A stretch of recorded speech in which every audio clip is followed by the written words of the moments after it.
এইভাবে একবার পালং শাক দিয়ে লাচ্চা পরোটা তৈরি করুন, সত্যি বলছি, যে একবার খাবে সে বারবার চাইবে। এই ভিডিওটা না দেখলে বিশ্বাসই হবে না। তো চলুন বেশি কথা না বাড়িয়ে ভিডিওটা শুরু থেকে শেষ অবধি দেখে নিই। প্রথমেই লাগবে হচ্ছে এখানে আমাদের কিছু পালং শাকের পাতা। তো এখানে আমি পালং শাকের পাতাটাই নিয়েছি, ডালগুলো কিন্তু কেটে ফেলে দিয়েছি। এই পালং শাকের পাতাটাকে ধুয়ে এবার আমি এটাকে মিক্সি ব্লেন্ডারে দিয়ে দেবো। এর সঙ্গে আমি দিয়ে দিলাম আদা বাটা আর 3-4টে কাঁচা লঙ্কা। এবার একটু জল দিয়ে এটাকে মিক্সি ব্লেন্ডারে ব্লেন্ড করে নেব। এই যে দেখুন মিক্সি ব্লেন্ডারে ব্লেন্ড করে নিয়েছি। এর ঘনত্বটা শুধু দেখুন কতটা হয়েছে। এবার আমি এটাকে চুলোতে জাল দিয়ে নেব। চুলোতে জাল দিয়ে দেওয়ার পর্যায়ে ফুটে উঠবে, তখন আমি এখানে চিনি আর 1 টেবিল চামচ লবণটাকে দেওয়ার পরে কিছুক্ষণ ফুটিয়ে নেওয়ার পরে এটাকে আমি নামিয়ে সাইডে রেখে দিয়েছি। আর এদিকে লাগবে আমাদের 3 কাপ ময়দা। এবার আমি ময়দাটাকে চেলে নেব। চেলে নেওয়া হয়ে গেছে। এবার যে আমি পালং শাকের পেস্টটা তৈরি করে রেখেছিলাম ওটাকে ছাঁকনির সাহায্যে ছেঁকে দিয়ে দেব। এই যে দেখুন এবার এটাকে আমি খুব ভালো করে মিক্স করে নেব। দেখুন মিক্স করে নেওয়ার পরে এটা দিয়ে কিন্তু আমি খুব ভালো করে সেনে নিয়েছি। এবার অল্প একটু সাদা তেল দিয়ে আরও কিছুক্ষণ খুব ভালো করে আমি এটাকে সেনে নেব। এই যে দেখুন ডোটা কিন্তু নরমই হবে। এবার আমি এটাকে ঢাকা দিয়ে রেখে দেব 10 মিনিটের জন্য। দেখুন 10 মিনিট পর ফিরে এসেছি, কতটা নরম হয়েছে দেখুন আটাটা, ডোটা। এবার আমি এখান থেকে রুটি তৈরি করে ঠিক ওরকম করে লেচি কেটে নেব।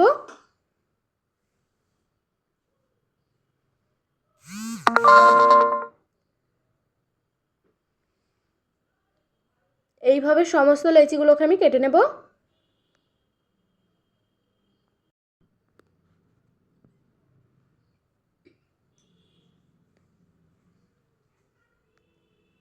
এই যে দেখুন সমস্ত লেচিগুলোকে কেটে নেওয়া হয়ে গেছে। এবার আমি এগুলোকে একে একে বেলে নেব। তেল দিয়ে কিন্তু এগুলোকে বেলতে হবে। এটাকে কিন্তু খুবই পাতলা করে বেলতে হবে, যে খুব একটা মোটা হবে তা কিন্তু নয়। দেখুন খুব ভালো করে পাতলা করে বেলে নিয়েছি। এবার আমি এখানে অল্প একটু কর্নফ্লাওয়ার ছিটিয়ে দিলাম। কর্নফ্লাওয়ারটা দেওয়ার আগে কিন্তু এখানে আমি তেলটা মিশিয়ে নিয়েছি, তারপরে ওপরে কর্নফ্লাওয়ারটা দিয়ে নিয়েছি। এবার এটাকে আমি একটু ভাজ করে নেব। এই যে দেখুন ঠিক এরকমটা করে ভাজ করে নেব। এবার আমি এটাকে গোল করে ঘুরিয়ে নেব। এই যে দেখুন আমি রোল করে নিয়েছি। এইভাবে কিন্তু সমস্ত ডোগুলোকে বেলে আমি ঠিক এরকমটাভাবেই রোল করে নেব। এটাকে আমি পেছন দিয়ে এরকম করে দুমড়িয়ে দিলাম। এই যে দেখুন ঠিক এরকম করে আমি সমস্তগুলো বানিয়ে নেব।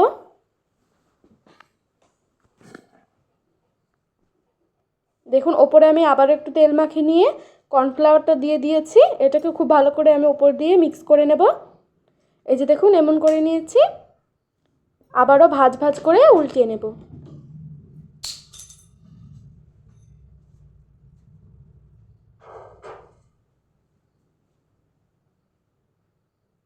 এবার আমি আবারও রোল করে নেব।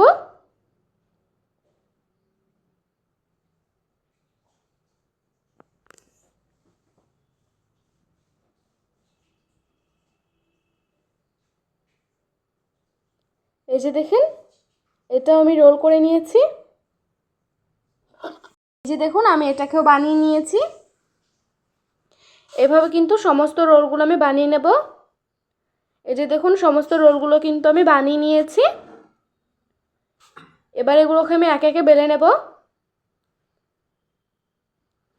সেই জন্য দেখুন এটা কিন্তু এবার আমি তেল দেব না, এমনি এটাকে টেনে টেনে বেলে নেব।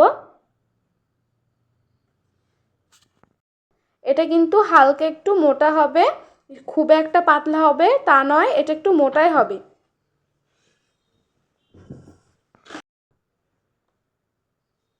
এই যে দেখুন এইভাবে আমি বেলে নেব।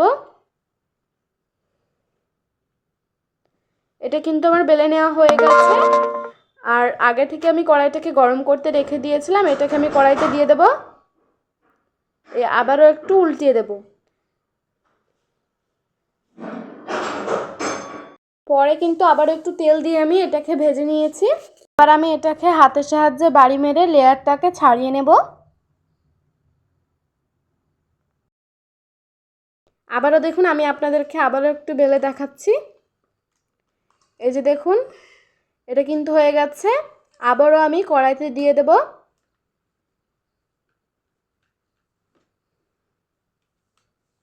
এবার আমি এটাকে উল্টিয়ে দিলাম। এবার আমি একটু কড়াইতে তেল দিয়ে দিচ্ছি, দিয়ে খুব ভালো করে আমি এটাকে উল্টে পাল্টে ভেজে নেব।